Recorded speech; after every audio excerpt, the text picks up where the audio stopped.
नमस्कार, मैं तरुण प्रताप सिंह और आप देख रहे हैं हिंदुस्तान की चुनावी यात्रा। पिछले एक महीने से अधिक समय से हम लगातार उत्तर प्रदेश के अलग अलग जिलों में गए। गाजियाबाद से हमारी चुनावी यात्रा शुरू हुई थी। गाजीपुर होते हुए हम बनारस में गए, बनारस के ग्रामीण इलाकों में गए। अब हम बनारस के गंगा के किनारे पे और गंगा में लोगों से बात करेंगे। तमाम लोग बनारस के मतदाता हैं, ये क्या चाहते हैं। 5 साल उत्तर प्रदेश में योगी आदित्यनाथ की सरकार को पूरा होने जा रहा है। 10 मार्च को चुनावी नतीजा आ जाएगा। पूरा प्रदेश तय कर देगा कि इस बार 22 की गद्दी, 22 का बाहुबली उत्तर प्रदेश में कौन होगा, किसकी सरकार बनेगी। लेकिन इन सबसे अहम है कि बनारस में पिछले 5 साल में डबल इंजन की सरकार ने कितना काम किया भी है या नहीं, इनकी जरूरतें क्या हैं, इनके मुद्दे क्या हैं, क्या चाहता है बनारस। इतने सालों में प्रधानमंत्री का संसदीय क्षेत्र रहा है तो कितना बदला है बनारस, इस पर भी बात करेंगे। एक एक करके ये तमाम लोगों से राय लेंगे कि क्या कुछ इनको चाहिए अपनी सरकारों से, किस चीज के लिए अभी भी बाट जोह रहा है बनारस, इन सब पर बात करेंगे। छात्र हैं तो छात्रों के मुद्दे पर बात करेंगे, यहाँ के लोकल लोग हैं तो उस पर बात करेंगे। रोजगार से लेकर दवा, शिक्षा, इन सब पर बात करेंगे। एक एक मुद्दे पर समझेंगे कि क्या चाह रहा है बनारस, और जब वोट करने जाएगा तो क्या होगा बनारस का मुद्दा। इस पूरी वोट यात्रा में हम एक एक करके इन तमाम लोगों से बातचीत कर रहे हैं, क्या सोच रहा है बनारस। तो आइए समझते हैं क्या चाहता है बनारस और क्या है इस बार के इसके मुद्दे। क्या नाम है आपका? दिनेश कुमार दीक्षित। दिनेश जी, क्या करते हैं आप? मैं एडवोकेसी करता हूँ। ये बताइए, अभी कानून व्यवस्था को लेकर क्या स्थिति है उत्तर प्रदेश सरकार के दावे अलग हैं, एनसीआरबी का जो डेटा आता है उसके दावे अलग हैं। क्योंकि आप वकील हैं इसलिए मैं जानना चाहता हूँ कि लॉ एंड ऑर्डर की स्थिति क्या है प्रदेश में। लॉ एंड ऑर्डर की जो स्थिति है, जो पहले थी वही स्थिति आज भी है। ये जरूर है कि आज एक पक्ष को, जैसे क्या होता था जो पहले की सरकार थी उसके समय में क्या होता था कि दोनों पक्षों को चाहे कार्रवाई होती थी या नहीं होती थी, जो अपराधियों के 2 गैंग होते थे उन गैंगों पर समान रूप से कार्रवाई होती थी या नहीं होती थी। आज की स्थिति यह है कि उन अपराधियों के जो गैंग हैं, जैसे 2 गैंग हैं तो उसमें एक गैंग को संरक्षित करने का काम किया जा रहा है जो एक विशेष जाति के हैं, और एक गैंग जो है उसको जो है पुलिस अपराधियों की तरह स्वयं अपराध करके ट्रीट कर रही है और अपराध करने का काम कर रही है। जैसे पहले गैंगवार होता था तो गैंगवार में दोनों पक्ष जो बदमाशों के थे वो आपस में लड़ते थे। आज क्या स्थिति हो गई है, पुलिस एक पक्ष को प्रोटेक्ट करती है और एक पक्ष के ऊपर कार्रवाई करती है। तो कानून की स्थिति, कानून व्यवस्था की स्थिति वही है। ये नहीं है कि जैसे आपने ये बुलडोजर बाबा, एक आपने देखा है, मुख्यमंत्री जी कहते हैं वो देखो मेरी सभा में 2 बुलडोजर है, हा। ये जो स्थिति है तो इसमें ये मत समझिए कि वो बुलडोजर किसी अपराधी क्या चल रहा है, नहीं, जो सरकार द्वारा संरक्षित लोग हैं उनके जो विरोधी हैं उनके ऊपर वो बुलडोजर चल रहा है। क्योंकि आप भाजपा का पक्ष रखते हैं अरुण जी यहाँ पे, तो मैं ये जानना चाहता हूँ कि ये जो इनका दावा है, इनका कहना है कि एक पक्ष पर सरकार ने सिर्फ कार्रवाई की और अखिलेश सहित तमाम विपक्षी दल भी यही चीज़ भारतीय जनता पार्टी की सरकार पर आरोप लगाते हैं। आप लोगों का क्या पक्ष है इस पर? जी, बहुत अच्छी बात है। इन्होंने कहा, स्वीकार किया कि एक पक्ष पे कार्रवाई होती है। वो पक्ष जानते हैं कौन है? वो पक्ष समाजवादी पार्टी के पालतू गुंडे हैं। वो चाहे आजम खान हो, मुख्तार अंसारी हो, वो पूरब से पश्चिम तक के जितने गुंडे थे समाजवादी पार्टी के एजेंट थे। समाजवादी पार्टी के टिकटों पर चुनाव लड़ते थे। समाजवादी पार्टी उनको मंत्री और विधायक बनाने का ख्वाब दिखाकर समाज में जो है भय का माहौल पैदा करती थी। लोगों को वोट नहीं देने के लिए विवश करती थी कि घरों से वोट न करें। एक्सप्रेसवे जो है चलने की जगह लूटपाट, अपहरण और बलात्कार के अड्डे बन गए थे। इनके सरकार में बलात्कार पे इनके पार्टी के नेताजी जो वर्तमान राष्ट्रीय अध्यक्ष हैं, उनके पिताजी तत्कालीन राष्ट्रीय अध्यक्ष मुलायम सिंह यादव बलात्कार को कहते थे कि जवानी में हुई लड़कों की गलतियां हैं। इसके अलावा बदायूं में 2 सगी बहनों का बलात्कार करके हत्या कर दिया जाता है, उस पर अखिलेश जी मौन साध जाते हैं। इनके मंत्री गायत्री प्रजापति खनन घोटाला करके मुख्यमंत्री के साथ मंच शेयर कर रहे होते हैं और पूरा उत्तर प्रदेश की पुलिस खोज रही होती है। इनके मंत्री वर्मा जी पत्रकार की हत्या करवा देते हैं, आप ही के बिरादरी से आते हैं, यानी पत्रकार बिरादरी से, उनकी हत्या करवा देते हैं। मुख्यमंत्री के साथ आराम से 5 कालिदास मार्ग पे घूमते रहते हैं, मजा लेते हैं। अरुण जी, अब मैं इसलिए एक चीज़, जो ये लोग विपक्ष के जो तमाम लोग हैं वो कहते हैं कि हाथरस में लड़की का दाह संस्कार किया गया, जिस तरह से उस पर आपकी कानून व्यवस्था प्रश्न उठाते हैं। इसके साथ ही ये कहते हैं कुलदीप सिंह सेंगर को पार्टी ने तब तक बर्खास्त नहीं किया जब तक कुछ मामला सिद्ध नहीं हो गया। पार्टी कह रहे हैं कि अंदर जब कुछ इनके यहाँ आ जाते हैं, भाजपा के यहाँ आ जाते हैं तो सभी पवित्र हैं, सभी शुद्ध हैं। आप इनसे या इनके जो राष्ट्रीय अध्यक्ष हैं, इनके यहाँ पहली बात कि कोई सबको, जो एक पार्टी के लोग हैं वो गन कल्चर में विश्वास रखने वाले हैं, जो बोलते हैं उनको धमकी देते हैं, लेकिन फिर भी मैं उस धमकी से नहीं डरते हुए इनके सीधे राष्ट्रीय अध्यक्ष से मैं प्रश्न पूछता हूँ कि कौन लोग हैं, क्या नाम बताएंगे इनके यहाँ के जो गुंडे, इनको जानते हैं बुलडोजर बाबा की से दिक्कत क्या है, क्योंकि इनके गुंडों के घरों पे बुलडोजर चल रहा है। अब मैं पूछ रहा हूँ, जैसे आपने हाथरस का उल्लेख किया, हाथरस में कोई व्यक्ति मर गया, कानून व्यवस्था बिगड़ रही है, वहाँ पुलिस का काम क्या है, कानून व्यवस्था बनाए रखने का। परिजनों को साथ लेकर अगर आज किसी का दाह संस्कार कराया जा रहा है तो क्या वह गलत है, क्या वह हिंदू संस्कृति के विरुद्ध है? जो लोग जालीदार टोपी पहन के, जो पार्टी सुप्रीम कोर्ट में याचिका दायर करती है कि राम और राम मंदिर, राम सेतु सब मिथ है, उसको संसद में ये लोग सहयोग करते हैं, इनसे अब हमको प्रमाण पत्र चाहिए क्या? कह रहे हैं प्रमाण पत्र देने की आवश्यकता है क्या? विपक्ष देखिए, पहली बात तो मैं ये कहना चाहूँगा, मैं यहाँ किसी पार्टी का न प्रवक्ता हूँ और न ही मैं किसी पार्टी का पक्ष रख रहा हूँ। आपने मुझसे एडवोकेट होने के नाते जो चीज़ पूछा, उस चीज़ को मैंने बताया। इन्होंने तमाम चीज़ों को गिना दिया, यहाँ से लेकर वहाँ तक कि जालीदार टोपी, तो पालतू गुंडे, तमाम चीज़ों को गिनाया। पालतू गुंडा, मैंने अभी आपसे जो बात कही, मैंने यही कहा कि एक पक्ष को संरक्षित करने का, एक मुख्यमंत्री जाकर के सेंट्रल जेल में एक बदमाश से मिलता है और उसके साथ 3 घंटे का समय बिताता है। यह क्या है? इन्होंने बहुत महत्वपूर्ण बात कही कि धमकी देते हैं। मैं ये नहीं कह रहा हूँ कि अखिलेश यादव मेरे राष्ट्रीय अध्यक्ष हैं, अखिलेश यादव एक पार्टी के राष्ट्रीय अध्यक्ष हैं, उनके खिलाफ ये बोलेंगे तो इनको धमकी मिल जाएगी। यहीं बनारस में एक मंत्री हैं जिनके ये समर्थक भी हैं, उनके प्रस्तावक काशी विश्वनाथ मंदिर के महंत कुलपति तिवारी जी, उनको किस प्रकार से इन लोगों ने उनका वीडियो आया है, उनका बयान आया है, उन्होंने यहाँ पर सपा के प्रत्याशी किशन दीक्षित का समर्थन करने को कहा है जनता से, और वो नीलकंठ तिवारी जी के प्रस्तावक हैं। ध्यान दीजिएगा। तो कौन गुंडागर्दी कर रहा है, कौन गुंडागर्दी के बल पर लोगों को हड़का रहा है, प्रस्तावक बनवा रहा है, और बाद में वह व्यक्ति आकर के कहता है कि आप किशन दीक्षित को सपोर्ट करें, क्योंकि मैं भले प्रस्तावक बन गया हूं, लेकिन मेरी इच्छा नहीं है ये प्रस्तावक बनने की। तो कौन धमका रहा है, क्यों धमका रहा है? कहते हैं कि विकास की बात होती है कि बनारस में विकास कैसे होगा? कुलपति तिवारी जी क्या करेंगे? कल बुलडोजर आएगा, कुलपति तिवारी जी के घर पे चलेगा, कुलपति तिवारी जी स्वाहा हो जाएंगे। तो कुलपति तिवारी जी की मजबूरी समझिए, पहली चीज। दूसरी चीज कह रहे हैं कि धमकी, बीटीसी के छात्र जाते हैं और मुख्यमंत्री के सभा में कहते हैं, नारा लगाते हैं, पोस्टर उठा के कहते हैं कि हमको भाई हमारा जीवन यापन कैसे होगा, हमको नियुक्ति दो। तो मुख्यमंत्री जी कहते हैं कि बैनर नीचे कर लो, नहीं तो ठीक कर दिया जाएगा। यह एक मुख्यमंत्री की भाषा है। मुख्यमंत्री को इस तरह से बोलना चाहिए। धमकी कौन दे रहा है, कौन जनता को हड़का रहा है, इस बात को समझना होगा। जी, आप क्या कहते हैं? मैं और लोगों से भी बातचीत करना चाहता हूँ। धमकी की आड़ में अपने शब्दों के दूसरे के मुख में डाल के दूसरे के नाम पे कहने वाले वकील साहब से मैं एक बात पूछना चाहता हूँ। अरे पुलिस, सुधर जाओ पुलिस, अरे पुलिस, क्या ये योगी जी की भाषा है? अभी बनारस में परसों दिन अढ़े में अखिलेश यादव की सभा हो रही थी, कमर अखिलेशुद्दीन की उर्फ अखिलेश यादव की। उसमें पुलिस पर इनके पार्टी के गुंडे लाठियों से प्रहार किए। क्या वो जो है भारतीय जनता पार्टी के कार्यकर्ता थे?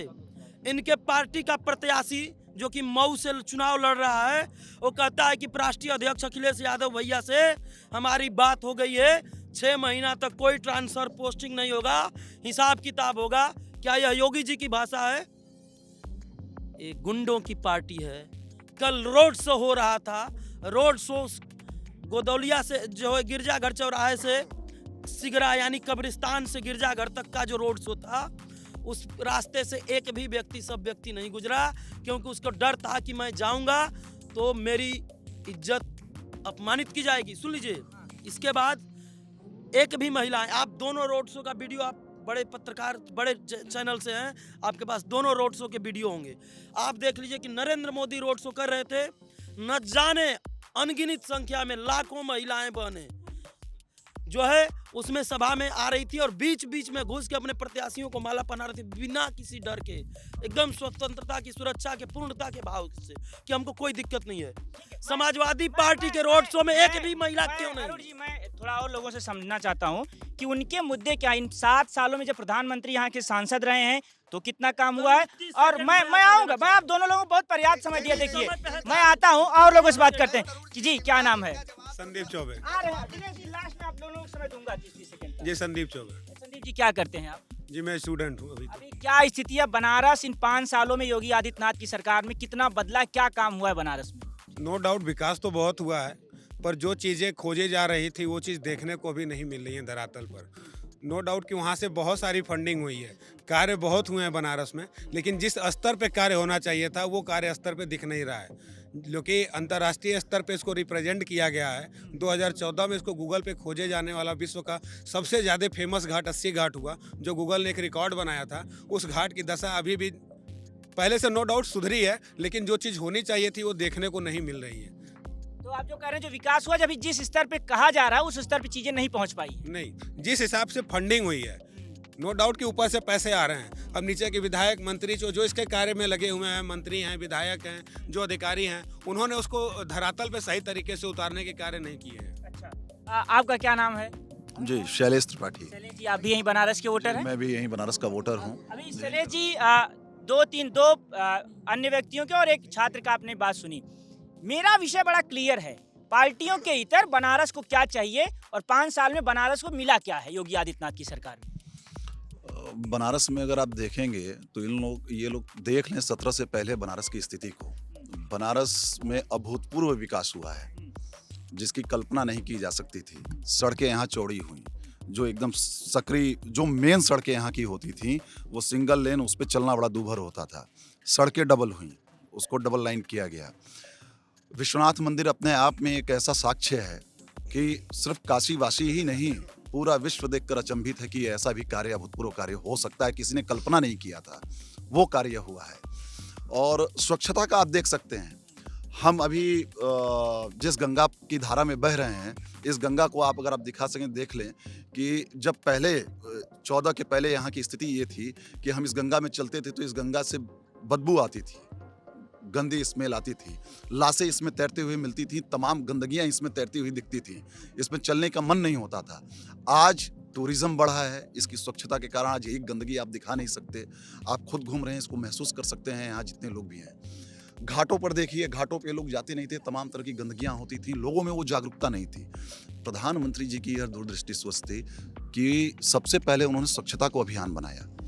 ये बनारस में ही नहीं, पूरे देश में उन्होंने किया है और बनारस पहले की अपेक्षा बहुत ज़्यादा सुधरा है।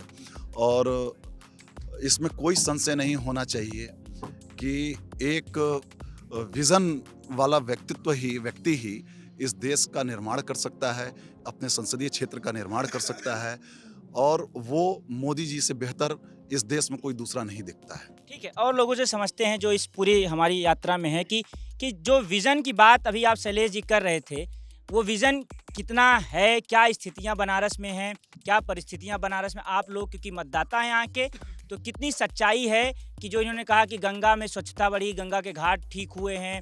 और उसके बाद इन्होंने कहा, हालांकि एक जो छात्र हैं यहाँ पे, इन्होंने कहा कि जो होना चाहिए जितनी फंडिंग है उस तरह की काम नहीं हुए हैं। देखिए, अपेक्षाएं बहुत बड़ी हैं क्योंकि काम हुआ है। अपेक्षाएं आदमी ऊपर कब रखता है? अभी भी लोग संतुष्ट काशीवासी नहीं है। ये नरेंद्र मोदी की सफलता है, ये योगी आदित्यनाथ की सफलता है कि वो विकास कार्यों से संतुष्ट नहीं हो रहे हैं, क्योंकि उनको अच्छे से अब उत्कृष्ट चाहिए, सर्वोत्तम चाहिए। ये अपेक्षाएं पाल के वो असंतुष्ट हो रहे हैं कि नहीं, ये काम हुआ है लेकिन और अच्छा चाहिए हमें सड़कें बनी है अच्छी, हमें और अच्छी सड़कें चाहिए। तो ये अपेक्षाएं जो अपेक्षाएं नरेंद्र मोदी ने पूर्ण की काशीवासियों की। आप जहां हैं 80 घाट पे, कभी आप 2014 के पहले आए होते, यहाँ जो पानी है वो बदबूदार होता था, ये घाट गंदे रहते थे, सफाई हुई। अब स्वच्छता में भी लोग कह रहे हैं नहीं, हमें और भी जो है उसमें सुधार चाहिए। तो ये सुधार की प्रक्रिया निरंतर चलती रहती है। यही इस शासन का जो है, आपने कहा कि क्या बुनियादी परिवर्तन यही है कि लोगों की अपेक्षाओं को उसने सुधारा है, क्योंकि जो वास्तविक जो समस्याएं थी उनका निवारण। आज उत्तर प्रदेश में बिजली क्यों नहीं मुद्दा है। क्या मुद्दा बना रहे हैं अखिलेश यादव की कि ये मुद्दा नहीं बना रहे कि बिजली देंगे, क्यों? क्योंकि बिजली मिली है उत्तर प्रदेश में। लेकिन महंगी भी हुई है लोग, क्योंकि मैं प्रदेश भर में कहा, उन्होंने कहा कि सबसे ज्यादा महंगी बिजली जो है राजस्थान में दी जा रही है। मैं बता रहा हूँ कि सस्ती कि बिजली आई लेकिन मीटर भी उतना आई। तेज भागा। हाँ तो भाई आएगी तब ना, जब 2 घंटा बिजली रहेगी तो उनकी यूनिट 100 से कैसे ज्यादा पहुंचेगी आप बताइए। जब बिजली रहती ही नहीं थी जहाँ तो वहाँ तो मीटर भागेगा ही नहीं ना। भाग इसलिए रहा है क्योंकि बिजली आ रही है। बिजली बनारस में मुझे याद है कि 2014 के बाद दादा को 2014 के बाद दादा यहाँ जो शहर दक्षिणी से विधायक थे वो धरने पर बैठे थे। क्या मसला था? मैंने सुना यहाँ पर कुछ ऐसा था। वही बिजली का मसला था। उनको हर बार आप उठा लीजिए, हर साल उनको धरने पे बैठना पड़ता था। क्यों बैठना पड़ता था? क्योंकि बिजली नहीं। शहर वाराणसी जैसे पौराणिक शहर, जिसको आज आगरा के बाद सबसे अधिक यदि कोई विदेशी कहीं आते थे, और पूरे उत्तर प्रदेश में सबसे ज़्यादा अगर अंतर्देशीय जो होते हैं जो पर्यटन होता था वो काशी में सबसे ज़्यादा होता था, और विदेशी दूसरे नंबर पे बनारस में आते थे। लेकिन बिजली के लिए यहाँ के विधायक को हर साल बैठना पड़ता था। लेकिन सुने, अभी मैं आया बनारस परसों, तो जो यहाँ के शहर दक्षिणी के विधायक हैं और मंत्री हैं, उनका एक वीडियो वायरल हुआ कि जो भूल चूक हुई माफ कर दीजिए। ये अचानक माफी क्यों मांगनी पड़ रही है? अचानक की बात नहीं है। ये तो लोकतंत्र का ये मूल है कि भाई जो याचना करने जाकर वोट मांगने न जाते हैं तो क्या दबंगई? ये तो सपा वाले दबंगई कर सकते हैं, हमको वोट दे देना। भाई ये विनम्रता है किसी प्रत्याशी की कि वो जा रहा है, कह रहा है कि अगर कुछ गलती भी हो गई हो, कुछ कमी भी हो गई हो तो उसको माफ करिएगा। हम आपके मैदान में फिर से हैं, हम अपना काम रख रहे हैं, आप उस पर जो है अपना मत करिए। ये जनता का विचार है कि उसको स्वीकार करती है, अस्वीकार करती है। लेकिन सवाल ये है ना कि चुनाव के आखिरी समय जब वोटिंग होने वाला तभी वोट मांगने तो चुनाव के आखिरी में ही ना आदमी जाता है कि 5 साल वोट ही मांगता रहता है। विधायक अपना जब प्रस्तुत करेगा तो जब चुनाव के पहले ही ना प्रस्तुत करेगा काम। सांसद कब करेगा? जब लोकसभा चुनाव आएगा। वोट मांगने कब जाएगा? जब लोकसभा चुनाव आएगा और विधानसभा में विधायक जाएगा। तो उसने क्या गलत किया? ये तो विनम्रता है उस विधायक की कि वो जा रहा है और माफी मांग रहा है कि अगर आपसे कोई कमी रह गई हो, हमसे अगर कोई कमी रह गई हो तो हम आपके सामने नतमस्तक हैं, आप मेरे सर्वे सर्वा हैं, आपसे मैं माफी मांग रहा हूं। आपका दायित्व है, आप मुझे देखिए, मेरे काम को देखिए और मुझे वोट करें। भैया लेकिन एक बात बताइए, इतना विकास कार्य आपने गिना दिया तो सांसद जी के क्षेत्र है, अच्छी बात है, सांसद जी ने बहुत कार्य किया, नो डाउट, बट मंत्री जी को माफी क्यों मांगना पड़ा उसी क्षेत्र में जहां सेंट्रल गवर्नमेंट पैसा दे रही है, आपका सांसद निधि का पैसा आ रहा है, इंटरनेशनल पैसे आ रहे हैं, फिर भी कार्य करने के लिए आपको माफी मांगना पड़ रहा है? क्यों बाकी विधायक तो नहीं माफी मांग रहे हैं? आप मंत्री स्तर पे हो के आप माफी मांग रहे हैं, यानी आप लोगों को आप माफी मांगना क्यों पड़ रहा है लोगों से? उन्होंने इसलिए माफी मांगा है, उन्होंने लोगों के माफीनामे और इन तमाम चीजों की इतर जो सबसे महत्वपूर्ण है कि इन इतने सालों में बनारस में बदला क्या है, बनारस में क्या बदलाव आया है, ये महत्वपूर्ण, और बनारस को चाहिए क्या अभी, ये ज्यादा महत्वपूर्ण है इन तमाम बातचीत से। क्या नाम है आपका? मेरा नाम आशीर्वाद दुबे है। आशीर्वाद जी, पिछले 5 साल में बनारस में कितना बदलाव आपने देखा और क्या बदलाव देखा, हुआ भी है या नहीं? देखिए, बनारस में 2017 से भाजपा की सरकार है, डबल इंजन की सरकार है। बदलाव जो भी देखिए, बदलाव हॉस्पिटल बने हैं, आईसीयू के बेड अभी भी नहीं बढ़े हैं। आईसीयू के बेड उतना ही है काशी हिंदू विश्वविद्यालय में जितना पहले थे।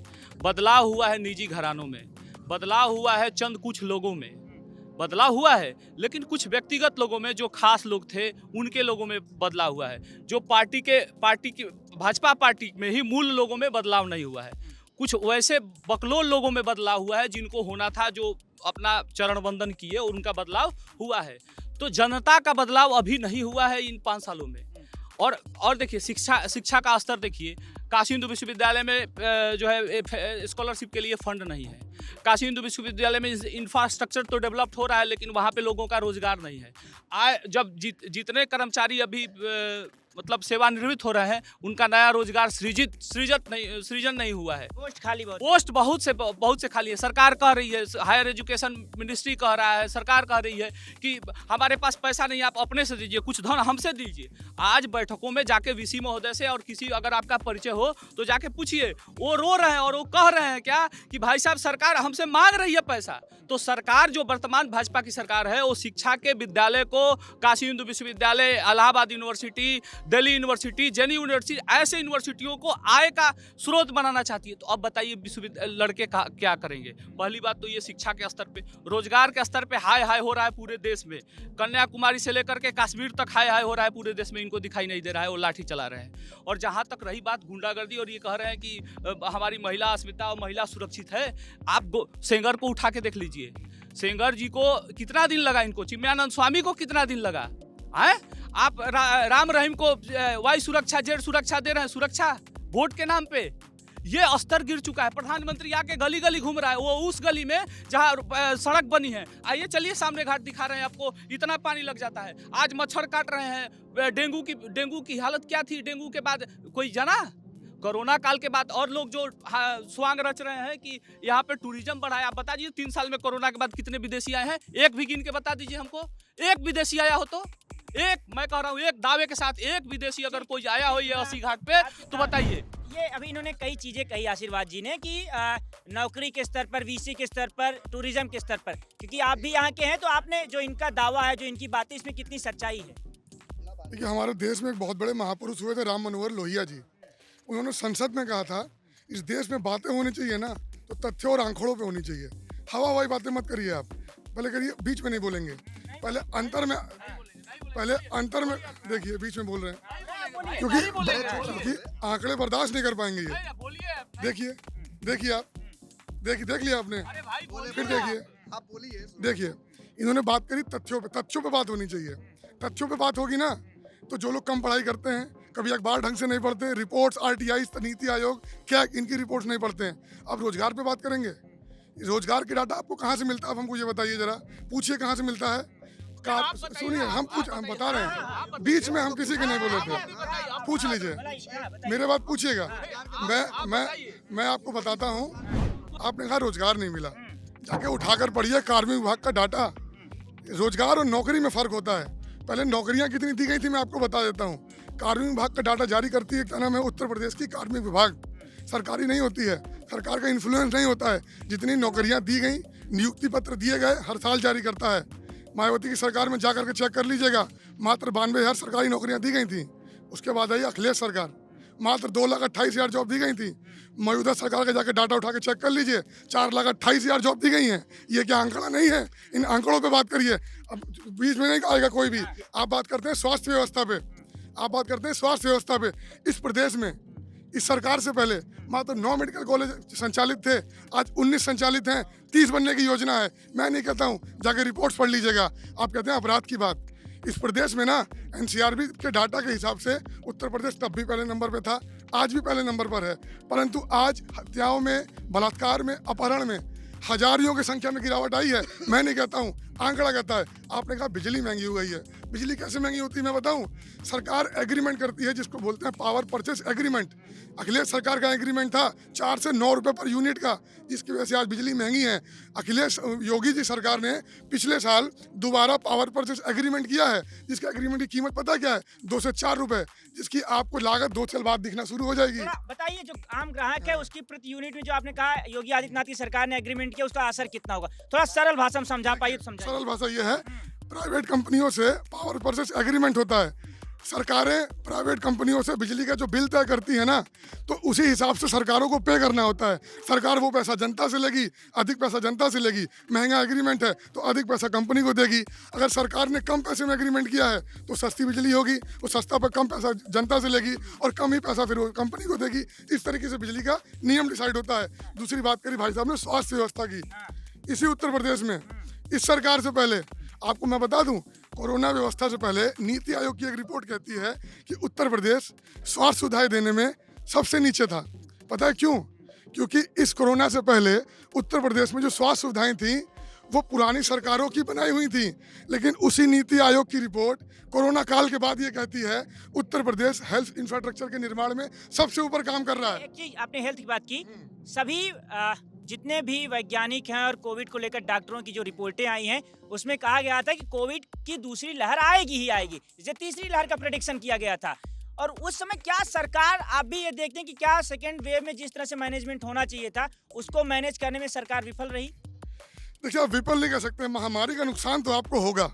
लगातार सबको वैक्सीन लगाई गई, आप देखेंगे, आप ये मत कहिए प्रबंधन नहीं किया गया था। पहली लहर के समय 97,000 करोड़ रुपए स्वास्थ्य बजट था, दूसरी लहर से पहले 2,43,000 करोड़ कर दिया गया था। ये प्रबंधन है। आप देखेंगे इसी PHU में DRDO की मदद से 1,000 बेड का हजारियों करोड़ की लागत से वो हॉस्पिटल बनाया गया। झांसी में बनाया गया, मथुरा में बनाया गया, क्या नाम है, गोरखपुर में बनाया गया, लखनऊ में बनाया गया। उसके अलावा CHC की सुविधा को बहुत अच्छा किया गया। आप देखिए, जा करके देखिएगा। मैं ये नहीं कहता हूँ कि लोगों की मौत नहीं हुई या लोग परेशान नहीं हुए, लेकिन उस महामारी के दौर में जब लोग डर रहे थे ना कि लॉकडाउन में हम भूखे मर जाएंगे, 122 मीट्रिक टन अनाज बांटा गया। ये बनारस के अलग अलग क्षेत्रों और उनके अलग अलग इलाकों में रहने वालों की राय है। अब देखना होगा कि ये लोग जो 7 मार्च को वोट करने जाएंगे तो किस नेता को किस मुद्दे पर वोट करेंगे। अगर आपने अभी तक हिंदुस्तान का मोबाइल ऐप डाउनलोड नहीं किया है तो डाउनलोड कर लीजिए, क्योंकि 10 तारीख को हिंदुस्तान सबसे तेज और सबसे सटीक नतीजे आप तक पहुंचाएगा। नमस्कार।